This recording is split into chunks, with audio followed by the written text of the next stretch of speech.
Son las 2, la 1 en Canarias. Última hora en COPE. Estar informado. El Gobierno de la Comunidad Valenciana aprueba este lunes un decreto de ayudas económicas, fiscales y sociales urgentes para los afectados por el incendio en el barrio de Campanar de Valencia, un suceso en el que, te recuerdo, han fallecido 10 personas. Por su parte, el Ayuntamiento de la ciudad de Valencia anuncia nuevas medidas de apoyo a los perjudicados. María José Catalá es la alcaldesa de la ciudad y ha dicho que el bloque de viviendas anunciado para realojar a los afectados ya está a punto. Visitaremos las viviendas para ver cómo avanzan los trabajos de puesta a punto. Se está amoblando, ya están todos los electrodomésticos puestos, luz y agua dados, todo en marcha, y faltaría en este momento pues simplemente mesas y sillas que se están montando por parte de empresas valencianas y empresas situadas aquí en Valencia que nos están ayudando. El Rey ha presidido en la noche de este domingo la cena inaugural del Congreso Mundial de Telefonía Móvil, el Mobile World Congress, que se inaugura este lunes. Felipe VI ha ignorado los desprecios del presidente de la Generalitat, Pere Aragonés. Una vez más, ha evitado recibirle en la puerta del Museo de Arte de Cataluña, donde se ha celebrado el acto. Aún así, luego ha habido un encuentro entre ambos, ya sin presencia de cámaras, y donde el monarca ha dicho que siempre es un placer regresar a la ciudad condal, a Barcelona. También ha tenido un recuerdo para las víctimas de ese trágico incendio en Valencia. Cuando todavía estamos conmocionados por el devastador incendio de los 2 edificios de la ciudad de Valencia el pasado jueves, permítanme que al comenzar estas palabras tenga un recuerdo lleno de emoción para las víctimas, para los heridos, sus familias y seres queridos. El luto de toda Valencia es el luto de toda España. Los Reyes van a estar, por cierto, en Valencia, tanto Felipe VI como doña Leticia, para mostrar su apoyo a los afectados por este incendio. También van a tener un encuentro con los servicios de emergencia que participaron en la extinción del fuego y la atención a las víctimas del siniestro. Y empezamos una semana política, todo esto con la atención puesta en el exministro José Luis Ábalos por la posibilidad de que renuncie a su escaño en el Congreso de los Diputados por el caso Koldo. El presidente del Gobierno, Pedro Sánchez, ya ha dejado bien claro que va a ser implacable contra la corrupción, caiga quien caiga, palabras textuales del presidente, y el Partido Popular, por su parte, redobla su ofensiva contra el líder socialista por este asunto. Con la fuerza de ABC. COPE. Estar informado. Al cumplirse 2 años del inicio de la invasión rusa en Ucrania, el presidente de ese último país, Volodymyr Zelensky, ha revelado que unos 31.000 militares ucranianos han muerto desde el inicio del conflicto con Rusia. Un dato, Ana Quílez, buenas noches. Buenas noches. Que hasta ahora no habían publicado las autoridades ucranianas. De hecho, es la primera vez que cualquiera de los dos bandos hace pública una cifra concreta sobre las bajas del conflicto. Eso sí, esas 31.000 víctimas no incluyen militares heridos ni desaparecidos. Pero Zelensky no ha dado solo este número, también ha estimado unos 180.000 soldados rusos muertos. Estos números llegan al cumplirse los 2 años de conflicto y en un momento en el que el presidente de Ucrania ha afirmado que Rusia podría intentar una nueva ofensiva a finales de mayo o principios de verano. Por eso mismo ha advertido de la necesidad de que lleguen a tiempo las ayudas occidentales, ya que hasta ahora, y por lo que ha comentado él mismo, solo han recibido la mitad del armamento prometido por sus aliados. Entre ellos se encuentra Estados Unidos, y es que la aprobación o no por parte de los legisladores de una ayuda militar de $60.000 millones a Ucrania ha estado protagonizando titulares en estos últimos días. Biden ya ha declarado en más de una ocasión la importancia de que se apruebe su petición, y ha sido ahora Zelensky quien ha remarcado la importancia de que esa ayuda llegue a buen puerto, porque de no ser así se perderán muchas más vidas y territorio ucraniano. Gracias, Ana. Tienes más información en nuestra página web en cope.es. Seguimos en la noche de COPE con Adolfo Arjona. COPE. Estar informado. Escribe a Adolfo Arjona en Twitter, en @lanochedearjona. En nuestro muro de Facebook, La Noche de Arjona. O mándanos un mensaje de voz al 650-564-504.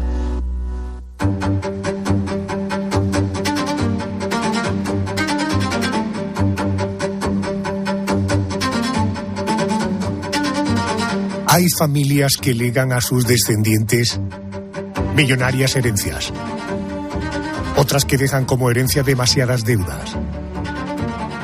Hay familias cuyo legado son obras de arte, valiosísimas propiedades inmobiliarias, una empresa familiar, quizá una casita en la playa o un pequeño terreno en el campo. Incluso hay personas que heredan una magnífica genética. Pero esta noche vamos a hablar de personajes que legaron a sus descendientes un apellido maldito.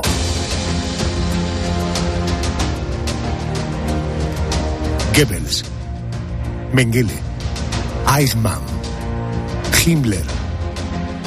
Todos ellos fueron dirigentes muy cercanos a Adolf Hitler, cuyos hijos, nietos, sobrinos tuvieron que vivir, algunos con orgullo, otros, muchos, con vergüenza.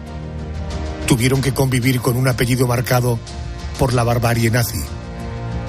Esta noche, nuestro especial, ¿qué fue de los descendientes de los dirigentes nazis? I was born by the river in a tenement, and my poor mother, she could hardly pay the rent. It's been a long time coming, but I know the change gonna come. Oh yes, it will. Too tight. It's been too hard living, and I'm afraid to die. Why? I don't know what's out there. Se había convertido en la mano derecha de Hitler antes incluso de que el Führer llegara al poder. Un día las mentiras caerán por su peso y la verdad acabará triunfando sobre ellas. En ese momento estaremos por encima de todo, puros y sin mácula. Joseph Goebbels, quien se acabaría convirtiendo en ministro de propaganda del Tercer Reich, conoció en 1931 a una joven llamada Magda, perteneciente a la alta sociedad berlinesa, con quien se casaría apenas unos meses después. Formaron una familia. Juntos se convirtieron en padres de 6 hijos. Basta, niños, por favor, poneos en fila, poneos en fila. Ahora os arreglaréis y podréis saludar al tío Hitler. Conviene mantener este dato claro en la cabeza. Tuvieron 6 hijos. Esa familia, o una familia a la que Magda, la mujer, la esposa, aportó un hijo más, Harald, fruto de su anterior matrimonio con un millonario industrial alemán llamado Günther Quandt. Este chico, Harald, fue el único superviviente tras la caída del régimen nazi. Vamos a abordar este asunto y lo vamos a hacer con la ayuda de José Luis Orella. Él es profesor de Historia de la Universidad CEU San Pablo. Es autor del libro Historia del Fascismo que publica la editorial Almuzara. Profesor, muy buenas noches, profesor Orella, y bienvenido a la cadena COPE. Muy buenas noches, Adolfo. Es un placer estar contigo. Gracias, profesor. Entremos. Joseph y Magda Goebbels se casan apenas unos meses después de conocerse en una boda en la que Hitler ejerció como padrino, además de ser el consejero y amigo más cercano de la pareja. Oiga, ¿de qué manera correspondieron los Goebbels a Hitler? Porque tengo entendido que fue una manera muy particular que tiene que ver con sus propios hijos, ¿verdad? Hombre, sí, casi a nivel simbólico procuraron simbolizar, ¿no? Según iban naciendo sus hijos, seleccionando nombres que siempre empezasen con H, como para inmortalizar una especie de relación y también de subordinación al propio Hitler, ¿no? Así que los 6 niños llevaban nombres que todos empezaban con H, un poco haciendo esa referencia o esa gloria a su tío Adolfo, ¿no? O sea, al Führer del Tercer Reich. Y qué casualidad que el hijo no de Goebbels, por tanto su hijastro, también empezara por H, Harald. Que por cierto, este hijo Harald, hijo de Magda, ¿qué tal relación tuvo con el padrastro y con los 6 hermanos? Pues no tuvo mala relación, o sea, inicialmente estuvo con su padre, pero sí que es cierto que luego, por ejemplo, pues cuando tuvo que realizar sus estudios de bachiller, pues estuvo un tiempo alojado en casa de su madre y con su padrastro y con el resto de sus hermanos, o sea que hay desde luego imágenes, incluso de fotografía, etcétera, y por tanto la relación pues no fue mala, sino todo el contrario, o sea, fue una relación buena que que tenía pues con la familia de su madre, ¿no? Entiendo. Y la relación que tuvo con Joseph Goebbels, pues también una relación estrecha. Cuando comenzó la Segunda Guerra Mundial, este chico, Harald Quandt, era hijo de Magda, hijastro de Goebbels, se marchó al frente. ¿Él dónde se encontraba, me refiero al chico, a Harald, cuando el resto de la familia se refugia en el búnker de Hitler? Pues él había caído prisionero, él formaba parte de la Luftwaffe, en concreto de las unidades de paracaidistas, había intervenido en la batalla de Creta, había estado en el norte de África y allí había caído prisionero de los británicos, donde estaba en ese momento en el campo de prisioneros de Bengasi, ¿no? Un poco en la Libia antigua italiana que estaba ocupada en ese momento por los aliados, ¿no? Correcto. Este chico en ese entonces tenía en el entorno de 23 años. Bueno, vamos a la madrugada del 30 de abril de 1945. Hitler se suicidaba de un disparo en la sien. Bueno, había dejado escrito que Goebbels fuera su legítimo sucesor, el nuevo Führer, pero aquel cargo lo ocuparía apenas unas horas. Profesor, ¿cómo fue el final de los Goebbels? Porque tengo entendido que, en fin, fue un final no solamente dramático como casi todos los finales, sino cargado también como de simbología, ¿no? Absolutamente, ¿no? Porque para evitar caer prisioneros un poco de los soviéticos, pues Magda lo primero que inició fue la despedida de todos sus hijos y podemos decir, les dio cianuro y los envenenó para evitar que le cayesen en manos enemigas, ¿no? Y luego se suicidaron ya el matrimonio posteriormente. O sea, ellos no quisieron en la derrota sobrevivir un poco a esa derrota y acompañar a Hitler se puede decir un poco en esa concepción sangrienta de decir, bueno, desaparecemos un poco de esa etapa, ¿no? Enviando luego posteriormente sus cartas de despedida a Harald, ¿no? Por tanto, seda a los niños, les hace tomar una pastilla de cianuro, mueren, ellos dos mueren a continuación. La madre, Máraga, manda una carta a Harald, a su hijo, contaba el profesor que andaba preso. Bueno, esa carta confirma a este hijo mayor la muerte de sus hermanos, de ella y de su padrastro, de Joseph Goebbels. Hay testimonio de esa carta, nosotros aquí en la radio la hemos recreado. Berlín, a 23 de abril de 1945. Mi querido hijo, no sé si recibirás esto. Tal vez un alma caritativa te haga llegar mi último adiós. Me he quedado junto a tu padre en contra de sus deseos. El pasado domingo, el Führer me ofreció su ayuda para salir de Berlín. Pero ya conoces a tu madre. Lo llevamos en la sangre. Para mí no había duda. Nuestra concepción de la vida se está desmoronando y con ella todas las cosas buenas, nobles y bellas que he conocido en la vida. Estoy segura de que no merecerá la pena vivir en el mundo que se avecina después del Führer y del nacionalsocialismo, y por eso he traído a los niños. No quiero que sufran la vida que venga después, y un Dios misericordioso comprenderá que yo misma les evite ese padecimiento. Profesor Orella, decíamos que Harald, el hijastro de Goebbels, fue no solamente el destinatario de esa carta, sino fue el único superviviente de la familia y que había caído preso en manos de los aliados. ¿Cómo fue para él retomar su vida después de la guerra siendo hijastro de un líder nazi del tamaño de Goebbels? Bueno, él no tenía desde luego el apellido, no tenía esa relación de sangre y por tanto, bueno, no tuvo ese hándicap que pudieron tener igual el resto, que tuvieron que ocultarse o incluso tener que cambiar de apellidos, ¿no? Él pudo volver a su patria, a lo que luego posteriormente va a ser la Alemania occidental, reintegrarse, tomar contacto con la parte de la familia paterna, o sea, con su otro hermanastro, aquellos que no, lógicamente, no tenían ningún tipo de relación con la parte de Goebbels y por tanto reiniciar ya su vida, pero ya podemos decir en ese aspecto como Quandt y no como hijastro de Goebbels, ¿no? Entiendo. José Luis, este chico cuando termina la guerra se convierte en ingeniero y hereda el imperio empresarial de su padre, no de su padrastro, del padre biológico. ¿Él se benefició de alguna manera de sus relaciones en el pasado con el nazismo?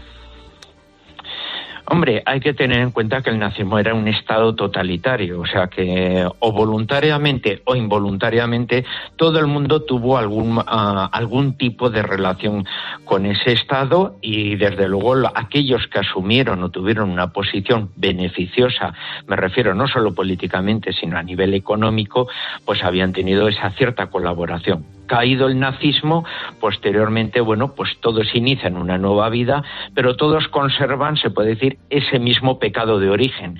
Y por lo tanto, bueno, nadie le interesa recordar, pero todo el mundo sabe cómo puede ayudar a la otra persona, porque todos están teniendo ese mismo problema, ¿no? Una de las empresas que gestionó esta familia fue precisamente la BMW de aquel entonces. Oiga, Harald Quandt, me refiero al hijastro de Goebbels, por tanto, al hijo de Magda, ¿tuvo descendencia? Sí, él se casó posteriormente y él tuvo ya, pues posteriormente, su propia descendencia, en concreto 5 hijas, ¿no? He leído que mantienen un perfil público muy bajo, ¿no? Eso es, sí. Ellas han procurado, bueno, pues viven un poco, tienen su fondo de gestión, que se encargan un poco de llevar las empresas heredadas de la familia, y ellas, bueno, pues mantienen, podemos decir, un poco ese perfil bajo. No son de las que les guste aparecer en el papel clucheo de la prensa rosa, como conocemos en España, y procuran, por tanto, llevar una vida, pues más bien retirada, con sus respectivas familias y sus vidas, y desde luego, bueno, pues no salir un poco en esa primera línea, ¿no?, de los medios. Me permito recordar, en el año 2013 se publicó el índice de multimillonarios de Bloomberg, según el cual las hijas de Harald y los 2 hijos de su hermanastro compartían una fortuna de 4.400 millones de euros, que no es poco dinero. En todo caso, más información sobre estos fascistas lo puedes encontrar en el libro Historia del Fascismo, que publica la editorial Almuzara y que firma el profesor José Luis Orella, profesor de Historia de la Universidad CEU San Pablo. Profesor, gracias por atenderme, gracias, muy amable y buenas noches. Muy buenas noches, todo un placer.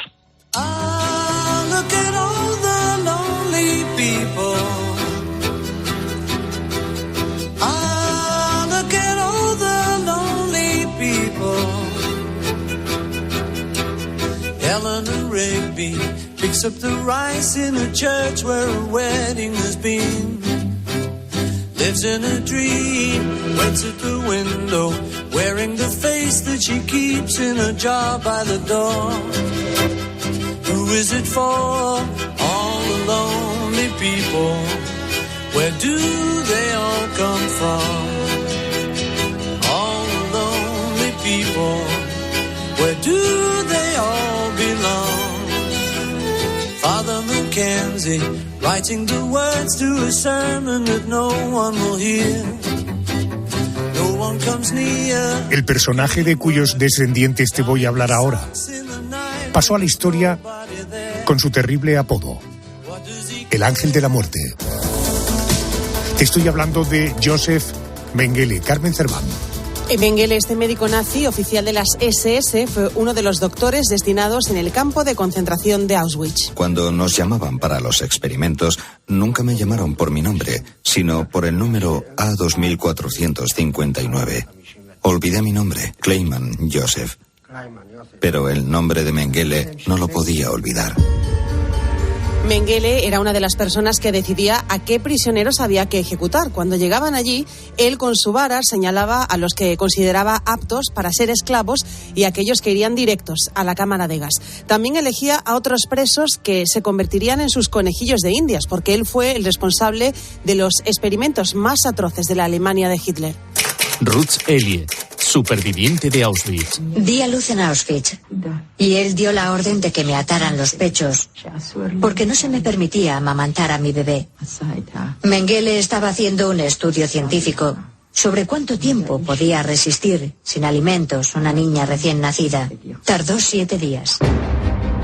A ver, Mónica García, experimentos como, por ejemplo, ¿cuáles? Pues mira, Adolfo, intentaba cambiarles el color de los ojos mediante la inyección de sustancias químicas que casi siempre al final terminaba dejándolos ciegos. Es más, también les arrancaba los ojos, por supuesto, sin usar anestesia, y lo hacía para coleccionar iris de diferentes colores.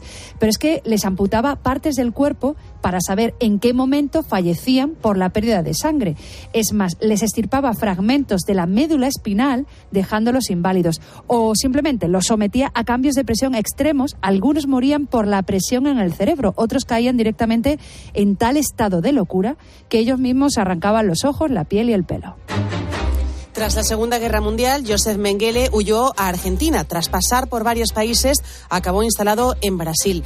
Nunca fue detenido. Murió a los 67 años en circunstancias que no están del todo claras. Bueno, a esta hora de la noche he querido contactar con Laureano Clavero. Él es investigador sobre la Segunda Guerra Mundial, es director de cine, es fotógrafo. Laureano, muy buenas noches y bienvenido a COPE. Buenas noches. ¿Qué tal? Oiga, Mengele tuvo un único hijo, fue padre de un niño llamado Rolf en 1944, un año antes del final de la Segunda Guerra Mundial. Por tanto, cuando huyó para no ser capturado por sus crímenes durante el nazismo, su hijo era muy pequeñito y su madre le contó que su padre había muerto. En su vida sí que había una figura masculina, su tío Fritz. ¿Quién era en realidad este tío Fritz? El tío Fritz en realidad era Joseph Mengele, lo que pasa que a él le habían contado, digamos, que su padre, bueno, había muerto en la guerra, y básicamente el tío Fritz era Joseph Mengele, que le escribía a Rolf, le escribía desde Sudamérica, le escribía cartas, y era esa figura paterna. De hecho, lo llegó hasta visitar. En 1956, Joseph Mengele, ya con el nombre no cambiado, entra a Europa, y eso es un dato muy curioso, entra a Europa entra con el nombre ya de Joseph Mengele, y va a visitar a la familia, va a visitar a su hijo no sabe que es él, y es el tío Fritz, digamos, siempre fue el tío Fritz. No siempre, pero durante mucho tiempo fue el tío Fritz, que era un héroe de guerra, digamos, en la guerra sobre todo contra Rusia y demás, y de hecho Rolf Mengele, el hijo, recuerda esos veranos con Fritz. Entre paréntesis, el Joseph Mengele los recuerda con mucho cariño, ¿no? Unos veranos muy los recuerdos con el tío Fritz, ¿no? Que era el padre en realidad. Entiendo. Cuando el niño cumple 12 años, su madre le cuenta la verdad, que el tío Fritz era su padre y que su padre era Joseph Mengele. He leído que aquella noticia tuvo un fuerte impacto sobre el crío, siempre se sintió avergonzado. ¿Cómo fue la vida cuando empezó a saber quién era en realidad su padre y qué relación mantuvieron padre e hijo? A ver, la relación epistolar continuó todo ese tiempo. El tema es que en una Alemania, todo lo que fue el proceso de desnazificación de Alemania, claro, todo lo que tenía que ver con nazis, con jerarcas y demás, se vio como algo muy malo, aunque el 90% de la población haya participado directa o indirectamente. Entonces, claro, esto, digamos, la condena social que sufrió, digamos, Rolf Mengele, el hijo de Joseph Mengele, eres el hijo de un jerarca, eres el hijo de un asesino, eres el hijo del mataniños. Claro, todo esto para un niño de 12 años o que está en una adolescencia o preadolescencia fue durísimo, no solamente con él, con muchos niños que fueron hijos de jerarcas, ¿no? Entiendo. Rolf Mengele, el hijo, crece con los años con el peso y la vergüenza que suponía para él ser el hijo de el ángel de la muerte. Se convirtió en abogado, abrió un despacho en la ciudad alemana de Friburgo y siguió con su vida sin apenas contacto con su padre, que permanecía oculto en Sudamérica. Llegamos al año 1977, ya contaba Rolf Mengele con 33 años y aceptó viajar a Brasil para encontrarse con él, con su padre. Un encuentro que tuvo que ser planeado al milímetro para no levantar sospechas sobre el paradero de Mengele. ¿Cómo se llevó a cabo ese plan? ¿Cómo fue aquel viaje? A ver, obviamente se hizo bajo unas medidas de seguridad totales, ¿no? Lo cual hay una cierta cuando leo hay una cierta contradicción, porque Mengele usaba su propio nombre, él estaba en San Pablo y todo el mundo sabía que él era Mengele. Entonces los servicios de inteligencia, digamos el Mossad, un servicio de inteligencia hoy aún, digamos, dentro de los servicios de inteligencia brillante, no sabía, pero todo el mundo sabía que era Mengele. No sé si me explico, ¿no?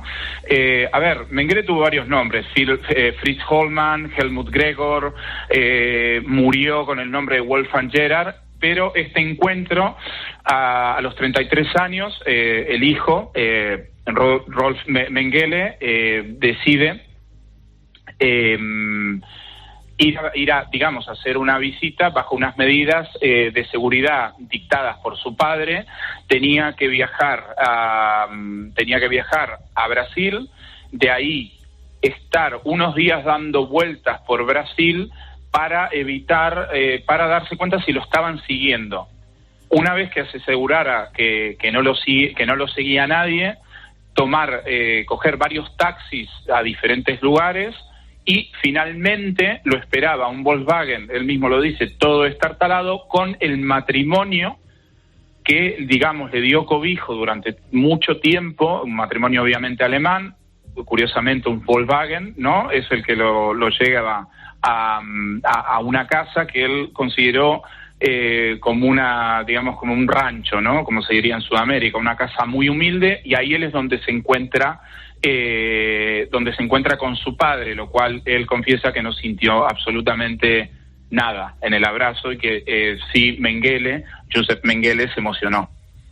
He leído en múltiples fuentes que naturalmente Mengele defendió a capa y espada la superioridad de la raza aria, defendía la ideología nazi, incluso llegaba a hablar de que salvaba a muchos judíos a través de sus experimentos de las cámaras de gas. En fin, tremendo. Oiga, Mengele, padre e hijo, se volvieron a encontrar, y en todo caso, siendo este chico un chico que claramente rechazó, en fin, toda la historia de su padre, ¿por qué no reveló el paradero para que pudiera ser juzgado? Recuerdo que en los juicios de Nuremberg, este tipo, Mengele, estaba huido y no pudo ser enjuiciado. ¿Por qué no delató dónde se encontraba el padre? A ver, él en esta casa de Brasil, él estuvo 2 semanas, ¿vale? Y le hizo un montón de preguntas. Obviamente, él viajó curiosamente con 33 años, la edad que tenía el padre cuando estaba en Auschwitz, ¿no? Haciendo las atrocidades que dijiste. Él le hace un montón de preguntas y un montón de cuestionamientos, y el hijo confiesa que eran pseudocientíficos, ¿no? Que tenían más que ver con el racismo y con cuestiones que no tenían nada que ver con la ciencia, y que él seguía pensando exactamente igual que cuando estaba en Auschwitz. Sí evadía, decía que yo recibía órdenes, que tal, y que no fue mi culpa, que lo hacían otras, lo típico, ¿no? Esto en los genocidios es un patrón que se repite, ¿no? Y digamos, él le cuestiona un montón de cosas. Si es verdad, y aquí hay un tema, ¿por qué no fue? Y los servicios, digamos, de inteligencia le cuestionan por qué no denunciaste a tu padre, o por qué no diste el paradero. Él en su momento lo dice porque no quiere comprometer al matrimonio que de buena fe, vamos a decirlo, le daba cobijo, ¿vale? Y no quería comprometer a nadie que estuviese rodeado por Joseph Mengele en su, entre comillas, exilio o ocultamiento en Brasil. Entonces él el hijo justifica que no delata, digamos, no se chiva, por decirlo de alguna manera, de su paradero por no involucrar a toda la gente que, digamos, lo encubría, ¿no? Entiendo. Bueno, 1 año y 3 meses después del encuentro de Joseph Mengele con su hijo, el ángel de la muerte murió. Rolf, el hijo, vuelve a Brasil de nuevo lo hace de una manera absolutamente discreta para recoger las pertenencias de su padre. Mengele muere en el año 1979 en Brasil, pero no es hasta 1985 cuando se conoce la noticia del fallecimiento, 6 años después. El matrimonio al que se refería Laureano, el matrimonio que protegió en los últimos años a Mengele, desveló el paradero del lugar donde estaba enterrado. Ahí comenzó otro proceso en el que su hijo Rolf Mengele, a pesar de la vergüenza y del peso que suponía ser el hijo de semejante monstruo, colaboró aportando ADN y por tanto verificando que estábamos ante Mengele. Laureano, gracias por acompañarme esta noche, por poner esta historia en pie. Gracias y buenas noches. Tras la muerte de su padre, Rolf decidió contar públicamente la verdad, sabiendo que aquello le separaría para siempre de la familia Mengele. Pero él renegaba de su apellido. Tanto fue así que lo cambió por Jenkel, el de su esposa, por su bien y por el bien de sus propios hijos. Hoy Rolf tiene 79 años.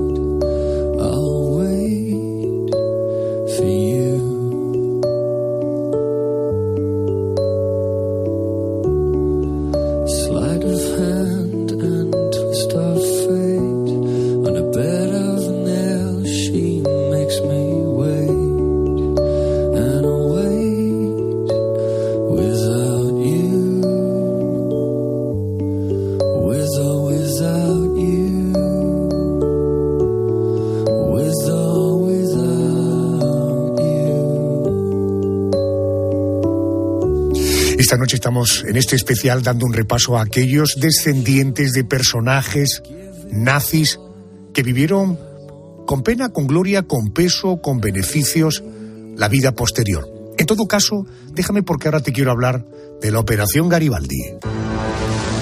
Bueno, así se llamaba la calle de Buenos Aires, en la que vivía oculto Adolf Eichmann. Y así llamó el Mossad, el servicio secreto israelí, a la operación desarrollada en el año 1960 para capturar a este dirigente nazi. De momento solo queremos que pique el anzuelo. Rav, si se trata de Eichmann, una bala sería más fácil que arrastrarlo hasta aquí. Eichmann será juzgado en Israel. Vamos a recordar, Carmen, quién fue este personaje, Adolf Eichmann. Pues fue el encargado de diseñar y de poner en marcha la logística necesaria para transportar a miles de judíos a los distintos campos de concentración. Fue uno más de aquellos nazis empeñados en conseguir la solución final, el plan nazi para exterminar a los judíos. Tras la Segunda Guerra Mundial comenzó una nueva vida, con una nueva identidad en Argentina, donde llegó en el año 1950, tras 5 años escondido en distintos rincones de Europa. Su nuevo nombre era Ricardo Clement y así pasó desapercibido durante años, hasta que un vecino, un judío alemán ciego, descubrió quién era en realidad.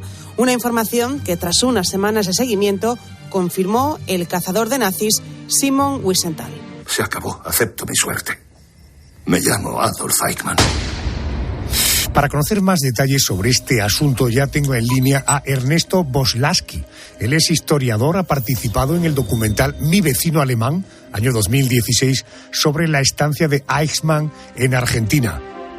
Ernesto, muy buenas noches y bienvenido a COPE. Buenas noches. Buenas noches. En 1945, ante el avance de los aliados en la Segunda Guerra Mundial frente a los nazis, la mujer y los hijos de Eichmann huyeron y rehicieron su vida en Austria hasta que unos años después pusieron rumbo a Argentina para reunirse con un supuesto tío llamado Ricardo Clement. Oiga, ¿en qué momento supieron los hijos de Ricardo Clement que era en realidad su padre Adolf Eichmann? Yo creo que lo supieron siempre. En todo caso, la familia mantuvo hacia el exterior la idea de que Eichmann había desaparecido o había muerto y que no tenían noticias. Entonces, una vez que se aquietaron las aguas, a inicios de los años 50, en el 52, llegaron a Buenos Aires la esposa junto con los 3 hijos.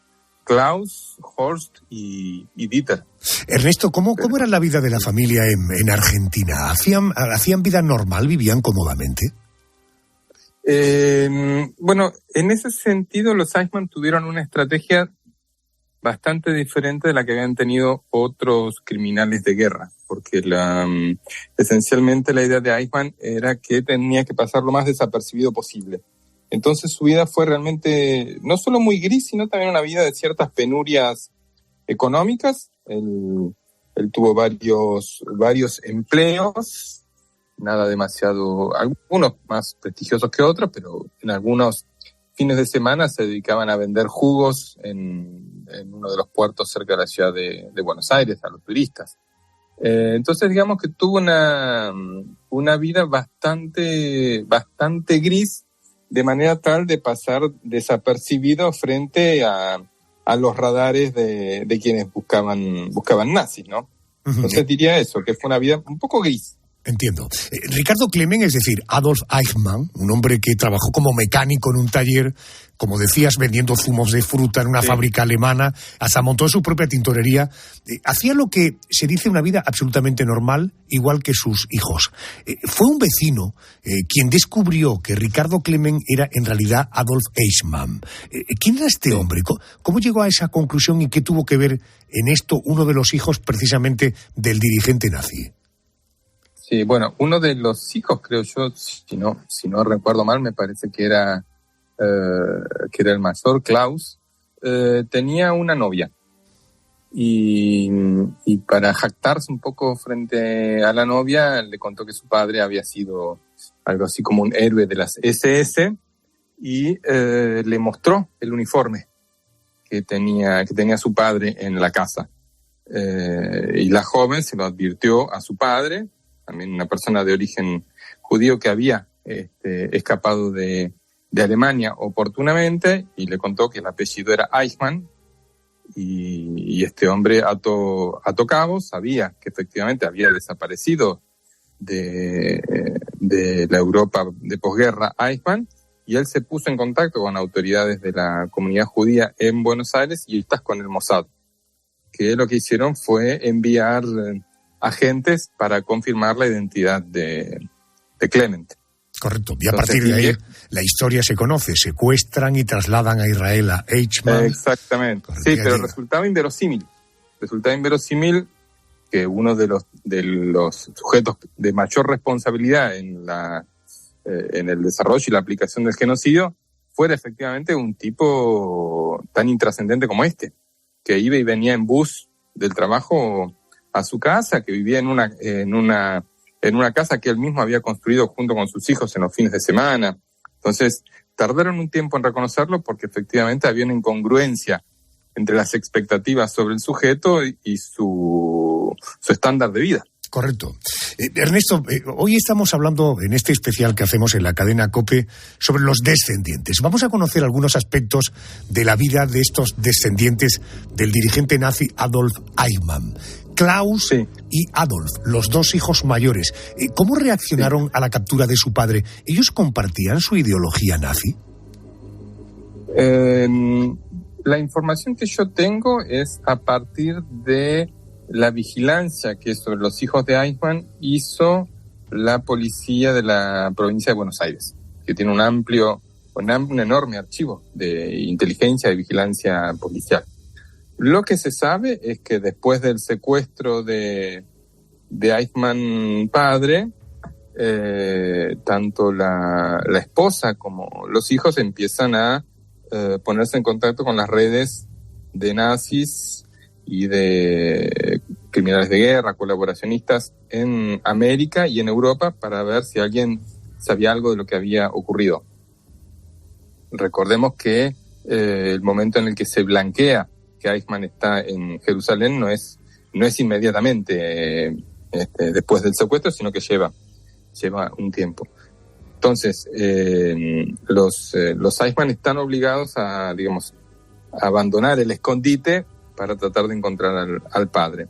Y en ese proceso ellos se ponen en contacto con una agrupación de extrema derecha en Argentina que se llama Tacuara, que es una organización muy lectora de José Antonio, de la Falange, que podríamos llamarla neofascista, y participa de actividades exigiendo la devolución de Eichmann a Argentina. Esto a lo largo del año 60, 61 y especialmente en el 62, que es el momento en el que Eichmann es sentenciado a muerte.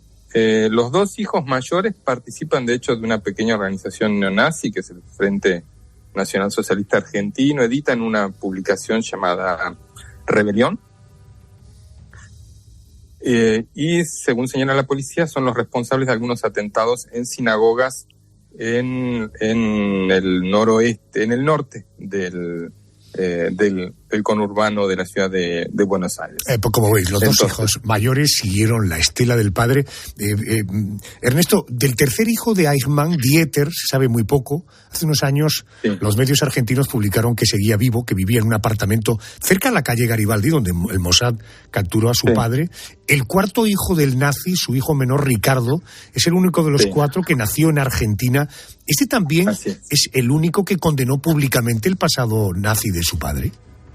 Sí, así es. Y él es egiptólogo, ¿no? Entiendo que vive en Alemania. Ajá. Es el único que abiertamente rompió con la familia y ha hecho una carrera relativamente exitosa en ese campo de la egiptología. No sé si él se cambió el apellido, si es Eichmann o Clement, no lo tengo claro, pero es el único.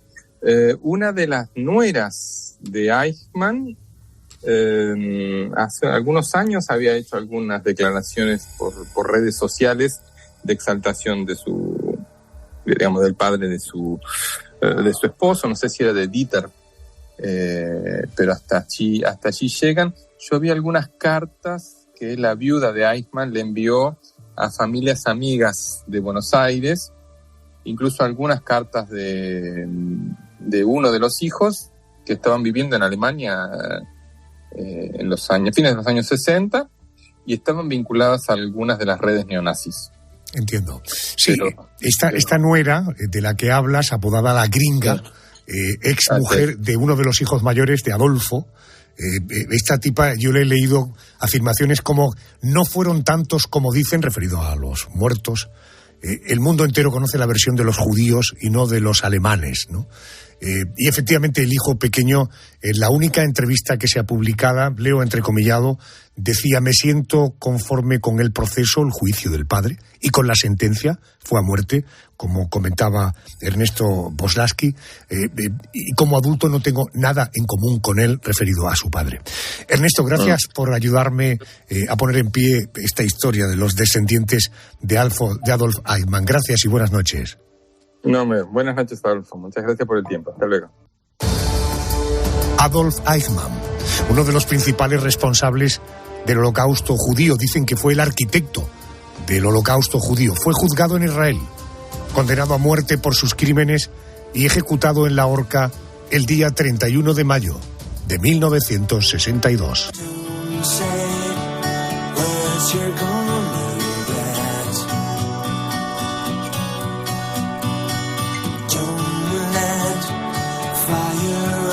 To your head,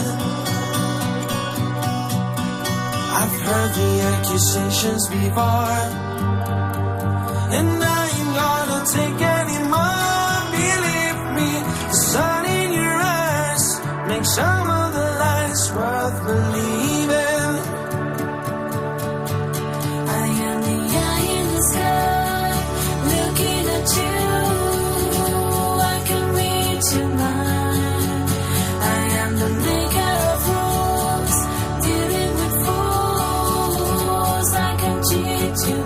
Vamos con nuestra última historia de esta noche.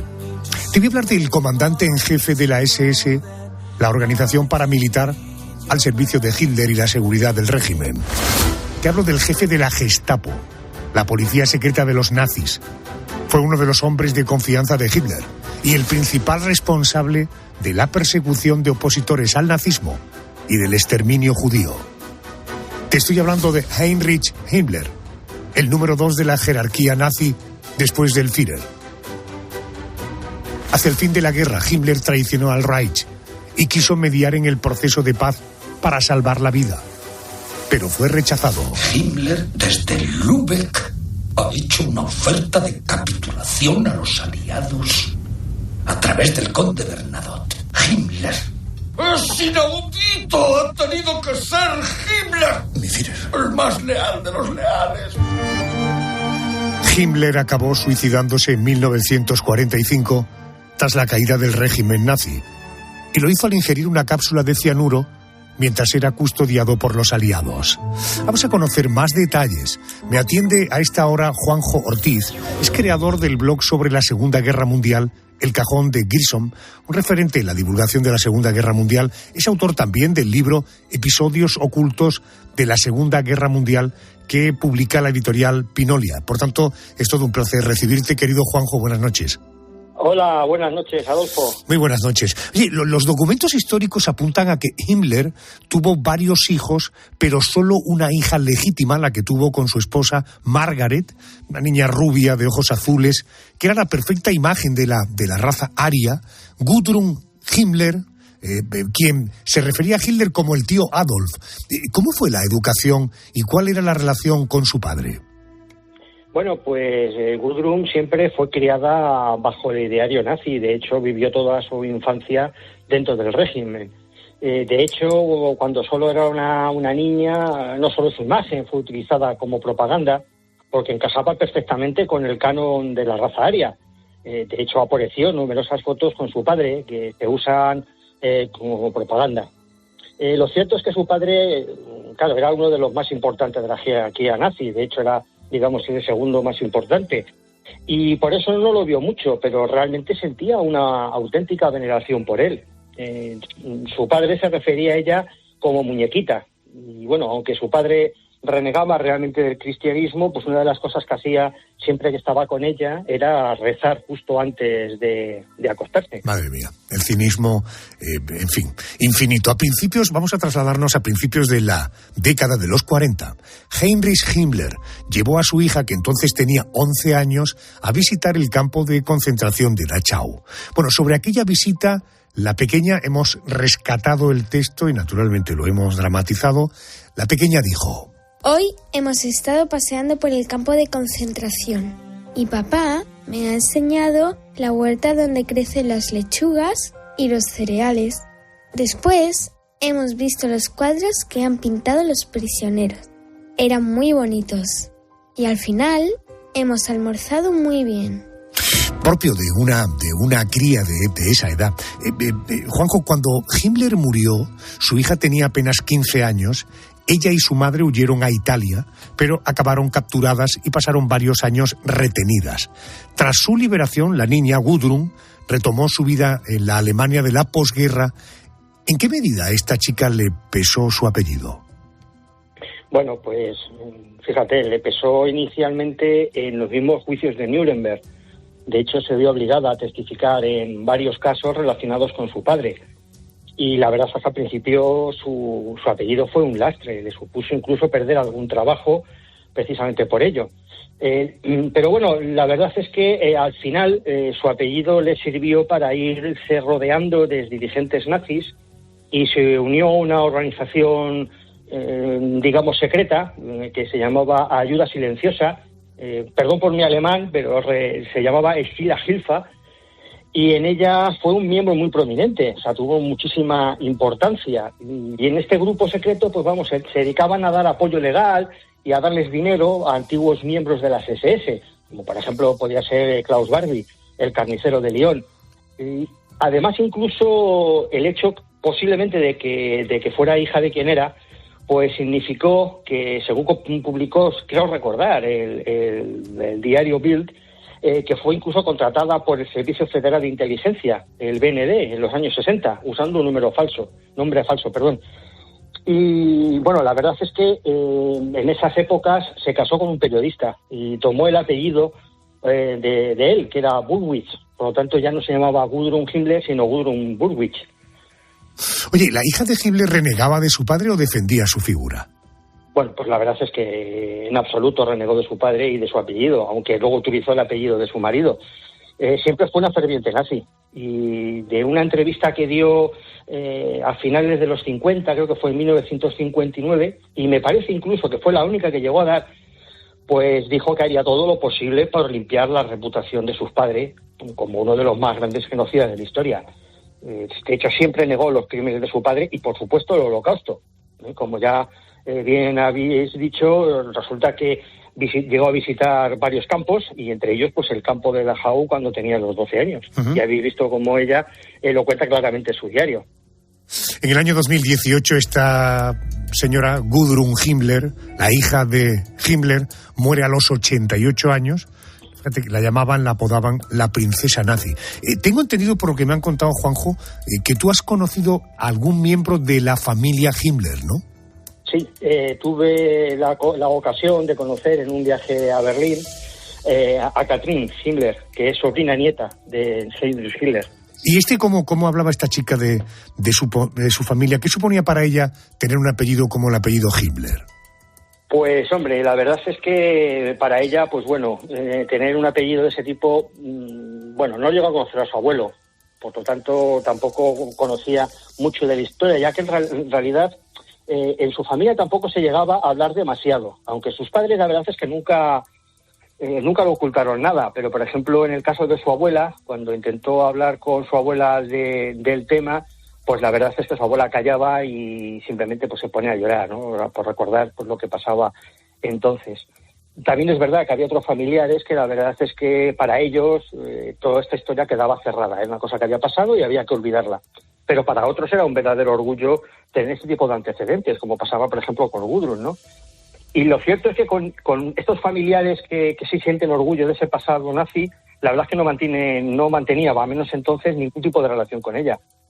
Incluso llegó a decir que a ella, al principio, cuando era más pequeña, no le gustaba su apellido y se lo quería cambiar. Aunque luego ya con posterioridad, pues la verdad es que para ella no fue tampoco un gran problema, porque todo el mundo lo ha aceptado y no la relacionan con su pasado de la familia de Heinrich, claro. Juanjo, gracias por ayudarme a poner en pie la historia de la hija, por una parte, y de esta sobrina nieta de este personaje, el arquitecto del Holocausto, de Himmler. Gracias y buenas noches.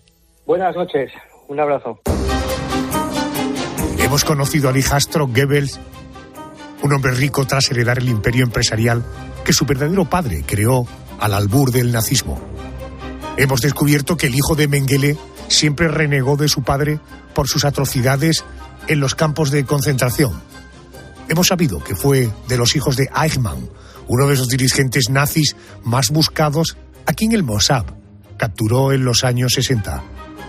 Y hemos encontrado en la familia Himmler la cara y la cruz, una descendiente que defendía el nazismo y otra que lo condenaba. Vamos a las noticias. Como siempre, después del boletín de las 3, te esperamos en el porqué de las cosas. Venga, que seguimos.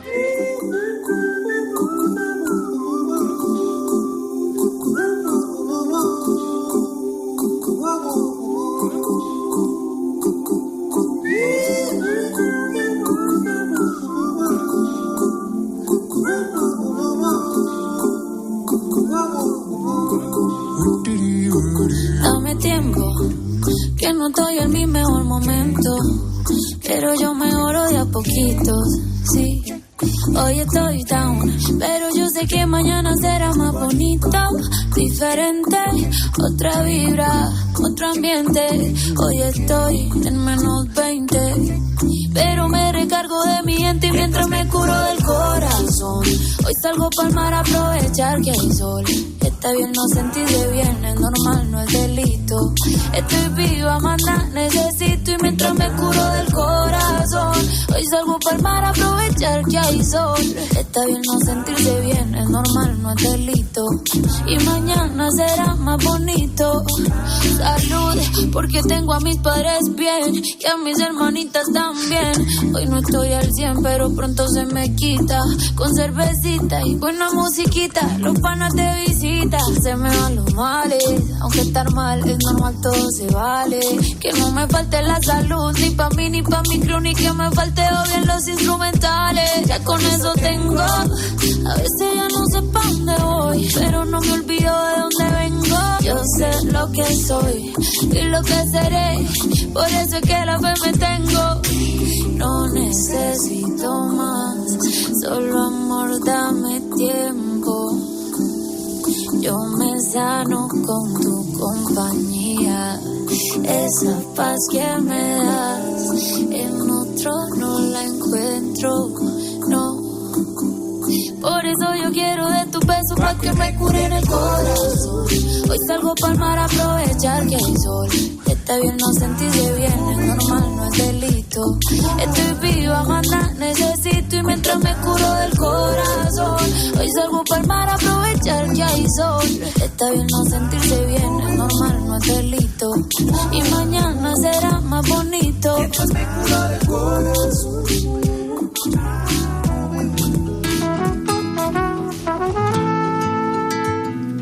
Pero yo ya no quiero esperar porque el tiempo se nos vuela. Un amor así no siento desde la escuela. Y mi corazón con el beso que le diste por las noches se consuela. Pero yo ya no quiero esperar porque el tiempo se nos pasa. Tú dame lo que yo me pongo a buscar casa. Tengo ganas de ti, tú no sabes cuántas. Hagámonos de todo, menos falta.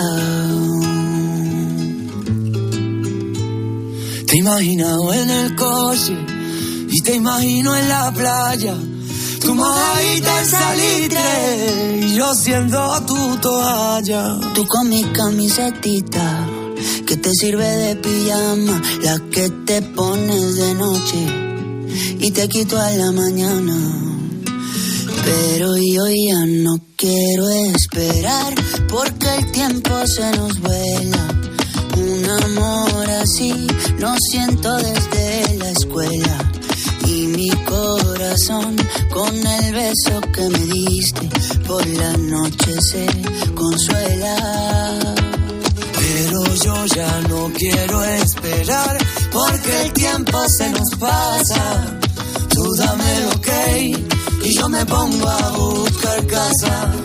Tengo ganas de ti y tú no sabes cuántas. Hagámonos de todo, menos falta.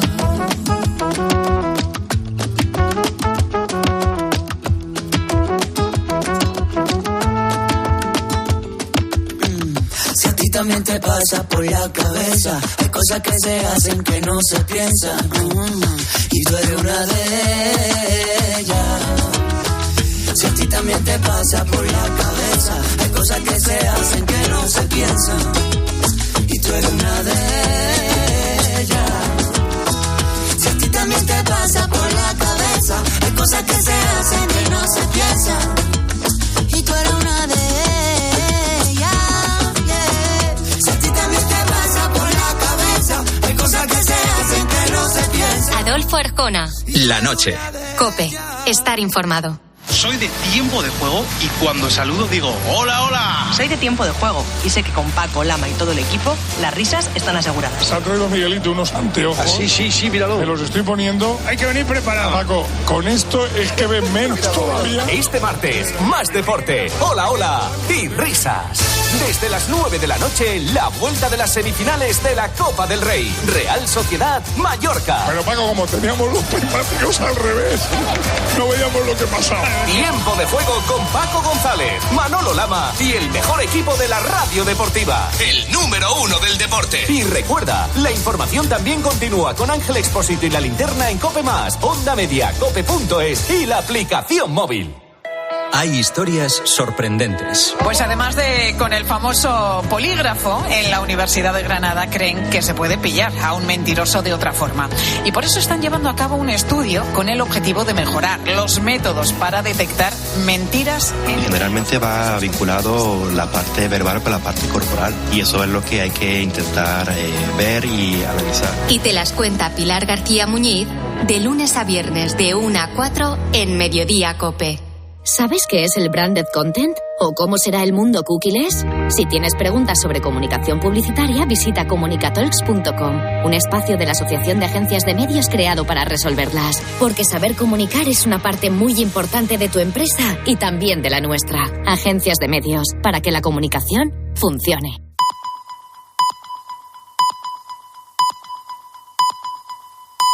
Llegamos a las